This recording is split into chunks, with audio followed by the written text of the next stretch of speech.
မွန်ပြည်နယ်ဝန်ကြီးချုပ်အောင်ကြည်သိန်းဟာရွေးကောက်ပွဲအတူမှာအနိုင်ရပြီးနောက်လောင်ကစားဝိုင်းတွေကိုပြန်လည်ဖွင့်လှစ်ခွင့်ပြုလိုက်ပါတယ်။အပိုင်း1မှာကျင်းပခဲ့တဲ့မော်လမြိုင်ချောင်းစုံနဲ့ကြိုင်မြောမြို့နယ်တွေမှာတရားဝင်ဖွင့်ခွင့်ပြုထားတဲ့လောင်ကစားဝိုင်းတွေကိုဒီဇင်ဘာ25ရက်ကစလို့ရန်နာထားရကနေရွေးကောက်ပွဲပြီးနောက်တနေ့ဒီဇင်ဘာ29ရက်ကစပြီးပြန်ဖွင့်ခွင့်ပြုတာလို့သိရပါတယ်။မော်လမြိုင်မြို့ပေါ်ရက်ကွက်တွေမှာပြန်ဖွင့်တဲ့ချောင်းစုံမှာဆိုရင်29ရက်ကစပြီးကမာမိုရွာမှာပွဲတွင်ပြီးလောင်ကစားဝိုင်းထည့်တဲ့မော်လမြိုင်မြို့ပေါ်မှာလည်း29ရက်ကလေးကပြန်စားတဲ့ကြိုင်မျိုးတော့တေချာမသိသေးဘူးလို့ဒီအကြောင်းသိထားတဲ့မော်လမြိုင်မြို့ကန်တို့ကပြောပါတယ်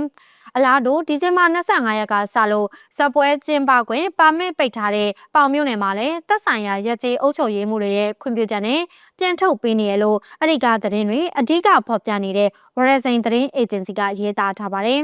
မြို့နယ်တွေကနေရာ3ခုထပ်နဲ့မှာဇပွဲမပါဘဲလောင်ကစားဝိုင်းတည်တံ့ဖွင့်ခွင့်ပေးခဲ့တယ်လို့ဆိုပါတယ်အောင်ကြည်သိန်းမွန်ဝင်ကြီးချုပ်ဆိုတာကပြည်သူတွေဘာဖြစ်ဖြစ်ငါပတ်စံရပြီးရောဆိုတဲ့ဘာနဖူးတိုက်တူတဲ့ကောင်လေးဒီလိုကောင်မျိုးကရွေးကောက်ပွဲပြီးရင်ဝင်ကြီးချုပ်ဆက်ဖြစ်အောင်မယ်ဆိုတော့ကိုဒေတာဒုက္ခဆက်ရောက်ဖို့ပဲရှိတာပေါ့လို့ချောင်းစုံမျိုးနဲ့ကလီယာသားတုံးကပြောဆိုပါတယ်အောင်ကြည်သိန်းဟာချောင်းစုံမျိုးနဲ့ကွမ်ရရွာသားဖြစ်ပြီးတော့2020နှစ်ကုန်ပိုင်းကစပြီးချောင်းစုံမြို့နယ်တွင်ဇပွဲတွေသွင်းပြီးလောင်ကစားဝိုင်းခင်းခွင့်စတင်ခွင့်ပြုခဲ့တာပါ